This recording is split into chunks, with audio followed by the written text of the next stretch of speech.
నమస్కారం. RTI 9 news కి స్వాగతం.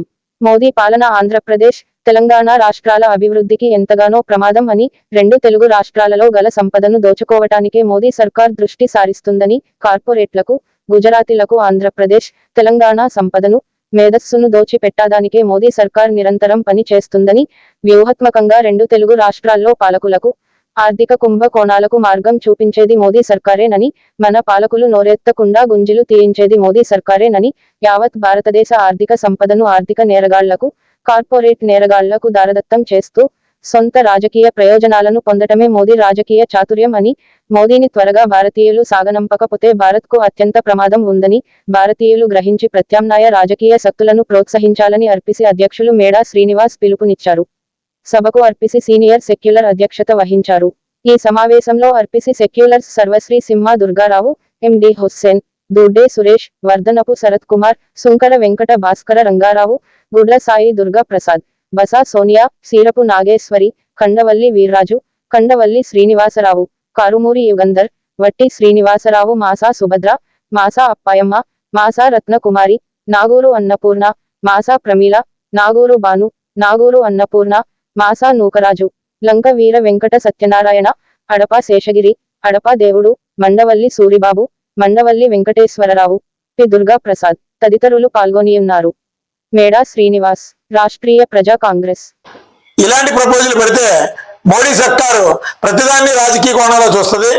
అలాగే ఏదో ఒక రాజకీయ స్వార్థ ప్రయోజనాన్ని ముడిపెట్టి చేస్తుందేమో అనే భయంతో మరలా శుక్రవారం నాడు పెడదాం అంటారు. శుక్రవారం అనేది ఇప్పటికీ కొంతమందికి పవిత్ర దినం ముస్లిమ్స్కి. ఈ భారతదేశంలో ముస్లిమ్స్, క్రిస్టియన్స్, హిందువులు అందరూ సమానమే. దీనికి రోజులకి ఈ కులాన్ని, మతాన్ని అడ్డు పెట్టుకుని రాజకీయ లబ్ధి పొందాలనుకోవడం చాలా తప్పుడు సంస్కారం. ఇది భారతీయ జనతా పార్టీ ప్రతిదీ కూడా కులానికి, మతానికి, ప్రాంతాలకి ఆపాదిస్తూ రాజకీయ లబ్ధి ఎలా పొందాలనేది ఆలోచిస్తుంది. కాబట్టి మేము రాష్ట్రీయ ప్రజా కాంగ్రెస్ పార్టీ మా సెక్యులర్స్ అందరం కూడా కేంద్ర ప్రభుత్వానికి, రాష్ట్ర ప్రభుత్వానికి ఒక విజ్ఞప్తి చేస్తాం. ఆదివారం నాడిని పవిత్ర దినంగా ప్రకటించండి. అలాగే లక్షవారం నాడు ఆ రోజుని సెలవు దినంగా ప్రకటించండి. ఎందుకంటే ఆదివారం నాడు ఖచ్చితంగా చాలా మంది భారతదేశంలో అన్ని వర్గాల ప్రజలు కూడా ఒక రకమైనటువంటి పవిత్ర దినంగా పాటించేటటువంటి రోజు. అందుకని మరొకసారి ఈ కేంద్ర రాష్ట్ర ప్రభుత్వాలకి రాష్ట్రీయ ప్రజా కాంగ్రెస్ పార్టీ నుంచి విజ్ఞప్తి చేస్తున్నాం. అలాగే మా ప్రయత్నం మేము చేస్తాం. వినకపోతే దాన్ని ఏ విధంగా న్యాయపరంగా ఆలోచించాలి, ఈ భారతదేశానికి, ప్రజలకి ఏదైతే మేలు జరగాలి అనే దాని మీద రాష్ట్రీయ ప్రజా కాంగ్రెస్ పార్టీ సుదీర్ఘంగా ఆలోచిస్తుంది.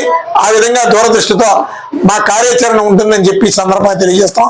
ఇప్పుడున్నటువంటి ఏ ప్రభుత్వం అయినా సరే కొనుక్కొని వచ్చారు. అలాగే వాళ్ళు అధికారంలో రావడానికి ప్రతి వారు 50-70 కోట్ల రూపాయలు ఖర్చు పెట్టారు. అదే వాళ్ళ సంపాదన వాళ్ళు సంపాదించుకుంటారు. ప్రజలకు ఎవరో ఏ విధంగా మేలు చేయరు.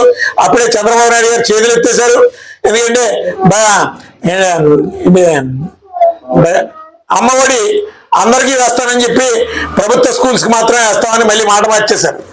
ఎందుకంటే ప్రజలకి ఏది అడగరో. ఎందుకంటే వాళ్ళకి ఓటుకి డబ్బులు ఇచ్చాం, వాళ్ళకి అడిగే అంత తీరిక లేదు, అడిగేంత దమ్ము లేదు అనే ఒక ధైర్యం.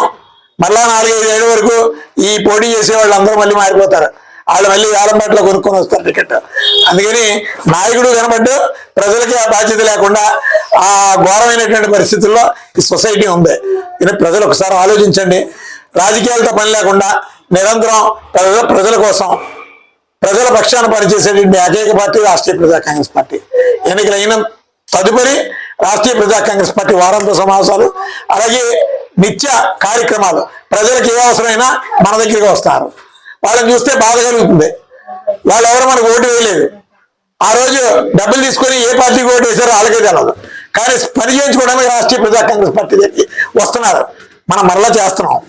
కానీ మనం ప్రజల్ని చిన్నపిల్లల్లా చూడాలి. వాళ్ళు ఏమీ తెలియనటువంటి అజ్ఞానంలో వయసు వచ్చిన ఈ పాలకులు ఆ విధంగా తయారు చేశారు. అందుకని వాళ్ళ మీద మనం కోపం వద్దు. వాళ్ళు ఎవరికి ఓటు వేసుకున్నా పర్వాలేదు. మనం ప్రజలకి సేవ చేసేటటువంటి పార్టీ, ఈ సమాజానికి సైనికుల్లా పనిచేసేటువంటి పార్టీ. ఖచ్చితంగా మాకు ఓటుతో పని లేదు. మాకు ఓటు వేస్తే చట్టసభలకు వెళ్తాం, మిమ్మల్ని రక్షణగా బ్రతికిస్తాం, మీకు గొప్ప ప్రతిష్ట కలిగినటువంటి జీవితాన్ని ఇస్తాం. లేదు అంటే మీ పక్షాన పోరాడతాం, మీ పక్షాన ఒక మంచి బాధ్యత కలిగినటువంటి సామాజిక దృక్పథంతో సేవలు అందిస్తామని ఈ సందర్భంగా తెలియజేస్తూ సెలవు తీసుకుంటాం.